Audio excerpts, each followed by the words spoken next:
Hello friends, आज मैं आपको बताऊंगा जो न्यू I4H इंजेक्शन है, जो I4H इंजेक्शन जो आपको स्क्रीन पर दिख रहा है, इस इंजेक्शन के बारे में बहुत इस तरह जो वेटरनरी वो कमेंट्स कर रहे थे, कई पशुपालक भी कमेंट्स कर रहे थे। सर I4H जो इंजेक्शन आता है जिसके अंदर आयोडीन और विटामिन ई का जो मिक्सर आता है, वह इंजेक्शन पशु में क्या काम करता है, कौन सी बीमारी में इस इंजेक्शन का उपयोग करना चाहिए, रही बात इस इंजेक्शन की डोज क्या होती है, प्रेग्नेंट पशुओं के लिए सेफ है नहीं, या किस तरह की स्थिति यदि जो पशु में हो जाए तो हम इस इंजेक्शन का उपयोग कर सकते हैं, बड़े पशु में, छोटे पशु में, या किस तरह की स्थिति है तो ये इस इंजेक्शन का उपयोग करेंगे तभी आपके पशु ठीक हो पाएंगे। तो आज की वीडियो के अंदर मैं आपको I4H इंजेक्शन के बारे में पूरी जानकारी देने की कोशिश करूँगा।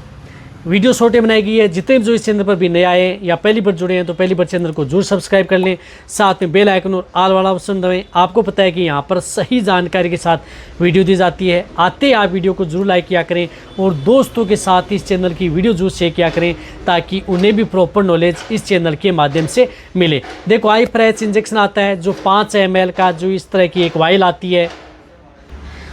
है, जिसके अंदर क्या आता है 5 ml जो I4H इंजेक्शन आता है, इसके अंदर 750 mg यानी 750 mg इसके अंदर आयोडीन आती है और साथ में विटामिन ई 10 mg इसके अंदर विटामिन ई इस इंजेक्शन के अंदर मिली हुई होती है। रही बात ये इंजेक्शन क्या काम करता है कि यदि आपके पशु में किसी जिस प्रकार से हाइपोथर्मिया है, यदि आपका पशु जिस प्रकार से कई बार देखा गया कि पशु का जो टेम्परेचर है बहुत कम हो जाता है, सर्दी के मौसम में आपने पशु को देखा होगा कि कई बार पशु को बहुत ज़्यादा सर्दी लग रही है, पशु का टेम्परेचर डाउन हो गया, पशु कम पा रहा है यानी बॉडी कम पा रही है, तो उस तरह की स्थिति में आप इस I4H इंजेक्शन का उपयोग पशुओं में दे करके उन्हें ठीक किया जा सकता है। इसी तरह से फर्टिलिटी है, आपके पशु में इनफर्टिलिटी है, बांझपन की शिकायत है, वहाँ पर भी आप इसका उपयोग कर सकते हैं। या यदि आपका पशु जिस प्रकार से हीट में प्रॉपर नहीं आ रहा, हीट से संबंधित दिक्कत है यानी बांझपन से संबंधित दिक्कत है, तो वहाँ पर भी आप इस इंजेक्शन का उपयोग अपने पशु में किया जा सकता है। मेस्टाइटिस है कि यदि पशु में जिस प्रकार से थनैला रोग हो गया है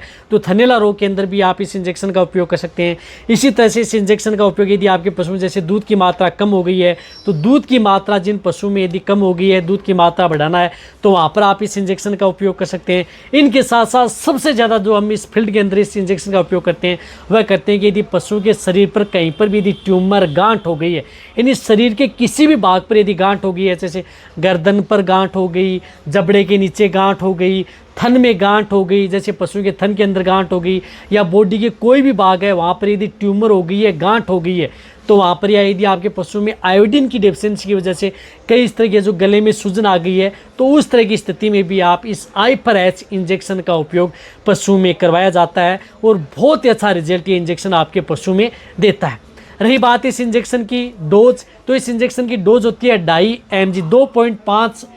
mg पर kg बॉडी वेट, यानी 2.5 mg पर kg बॉडी वेट इस इंजेक्शन की डोज होती है। इस इंजेक्शन को आप इंट्रामस्कुलर भी लगा सकते हैं, सबकट भी दे सकते हैं, यानी इंट्रामस्कुलर मांस में भी आप इस इंजेक्शन का उपयोग कर सकते हैं। सबकट यदि आपको लगाना है तो यदि आपके पशु जो ब्रिस्किट होता है, जो आगे वाले जो दोनों पैर होते हैं उसके बीच में आपको इस इंजेक्शन का उपयोग सबकट के तौर पर भी आप इस इंजेक्शन का उपयोग कर सकते हैं। रही बात ये इंजेक्शन यदि आप अपने पशु में जिस प्रकार से मैंने बताया कि चाहे आपका पशु प्रेग्नेंट है, बड़े छोटे सभी तरह के पशु के लिए सेफ है। तो बड़े पशु हैं उनमें आप जिस प्रकार से जो लार्ज एनिमल्स हैं, काऊ पेल है, उनमें 5 ml आप पूरी की पूरी डोज आप इंट्रामस्कुलर या सबका लगा दें। कटिया पर हैं उनमें आप 1 से 1.5 ml 2 ml तक लगा सकते हैं। छोटे जिस प्रकार से स्मॉल एनिमल्स हैं उनमें आप 0.5 ml से लेकर के 1 ml इंट्रामस्कुलर व सबकट आप इस इंजेक्शन का उपयोग सिंगल डोज आप इसका उपयोग कर सकते हैं। एक डोज आपके पशु के लिए काफ़ी होती है, लेकिन यदि आपके पशु में यदि दिक्कत है तो इस इंजेक्शन को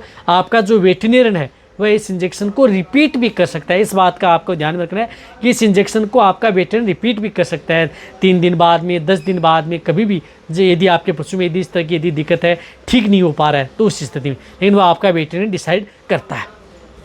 इस तरह से इंजेक्शन की जो मैंने आपको डोज बताई है, रही बात इसकी जो मैंने जितना हो सकता है आपको बड़े पशु में, छोटे पशु में, क्या पशु में काम करता है, किस तरह की स्थिति हो जाए तो ये इंजेक्शन आपके पशु में अच्छा रिजल्ट देता है। तो वीडियो जितना हो सकता है, जितने जो वेटरनरी पशुपालन सभी के साथ वीडियो शेयर कर दें। इसी तरह से वीडियो देखते रहें। थैंक्स, धन्यवाद।